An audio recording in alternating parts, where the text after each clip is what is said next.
अस्सलाम वालेकुम। मेरा नाम डॉक्टर शहबाज अहमद काजी है और जो आज मैं आपको ये केस दिखा रहा हूँ ये FTR फैलोपियन ट्यूब रीकैनालाइजेशन का केस है।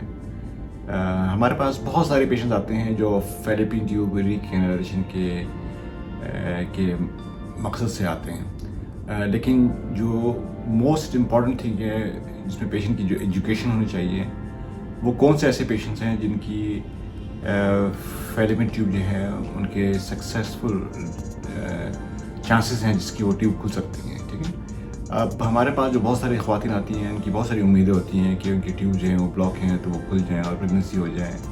ये एक सोशल इशू है हमारे माशरे के अंदर।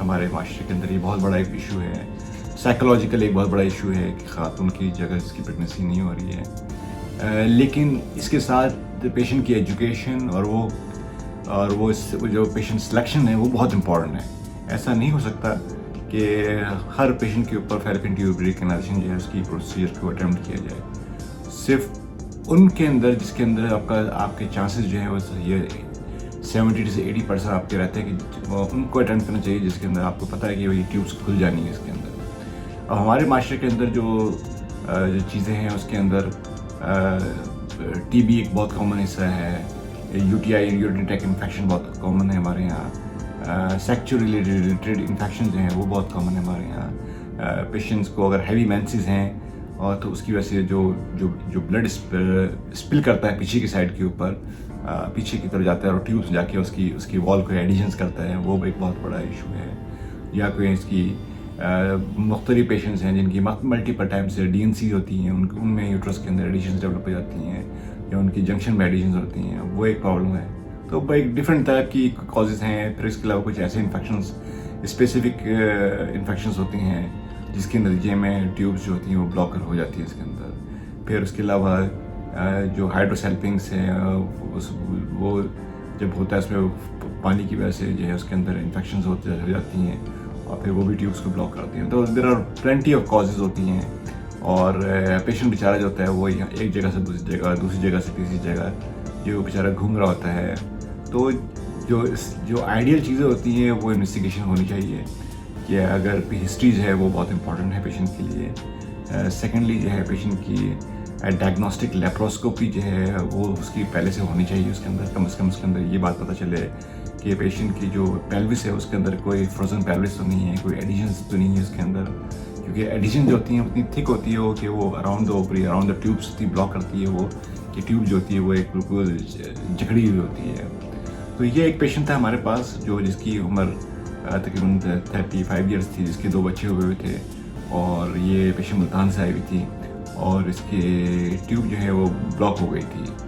तो ये बेसिकली केस था सेकेंडरी इनफर्टिलिटी का, जिसके अंदर हमने उसकी जो हमने हिस्टेरोसेप्टोग्राम करवाया था जिसके अंदर ट्यूब जो थी वो ब्लॉक थी, लेकिन ट्यूब जो थी वो प्रॉक्सिमली ब्लॉक थी, यानी इसकी बिल्कुल यूट्रस के साथ जो प्रॉक्सिमल पार्ट था वहाँ ब्लॉक थी और उनकी ट्यूब नज़र नहीं आ रही थी।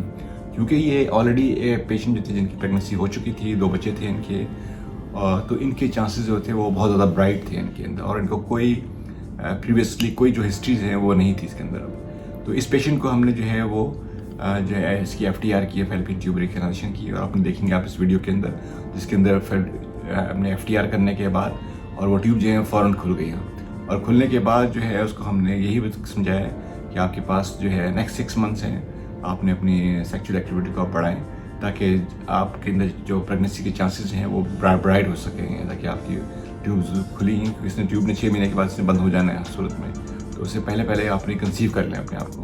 तो आप इस वीडियो को देखें और फिर उसके बाद डिस्कस करते हैं। तो आप देख सकते हैं कि इस पेशेंट की हमने जो है पहले राइट साइड के ऊपर हम गए हैं और राइट साइड की ट्यूब को हमने जो है इसको कैथेटराइज़ किया और कैथेटराइज़ करने के बाद हमने इसकी ट्यूब के अंदर वायर डाली है। वायर डालने के बाद इसको जो है इसकी हमने जो ऑल द वे इसकी पेरिटोनियम तक लेके गए हैं और एक दफ़ा जब वायर ऊपर चली गई है तो उसके बाद फिर जो है हमने थोड़ी सी जगल किया इसको ताकि वो जो ट्यूब जो है पूरी की पूरी खुल जाए और फिर उसको इंजेक्शन किया। तो इसके बाद जब इंजेक्शन किया तो आपने देखा कि स्पिल जो है पेरिटोनियम कैविटी में हो गया, यानी राइट साइड ट्यूब जो है खुल गई है। जब ये हमने काम कर लिया तो उसके बाद फिर हमने लेफ़्ट साइड के ऊपर हमने अटैम्प्ट किया और लेफ़्ट साइड के ऊपर हमने कैथेटर डाला है और उसके बाद वायर को जो है ना हमने all the way Aahista Aahista हम ले गए हैं और वायर को हम क्रॉस करते गए।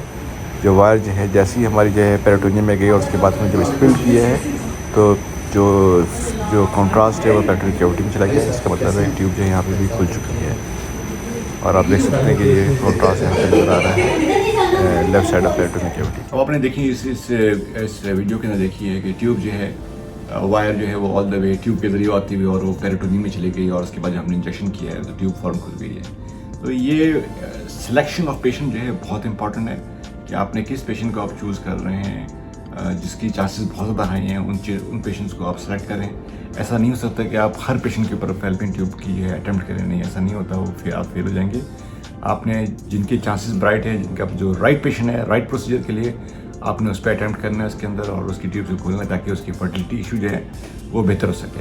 तो अगर आप हमारे फैलोपियन ट्यूब FTR या फैलोपियन ट्यूब रिकग्नाइजेशन के हवाले से आप हमसे बात करना चाहते हैं तो हमारी सोशल वेबसाइट्स के ऊपर हमसे आप रब्ता कर सकते हैं। हम आपको कोऑर्डिनेट करेंगे, फैसिलिटेट करेंगे FTR के लिए। शुक्रिया।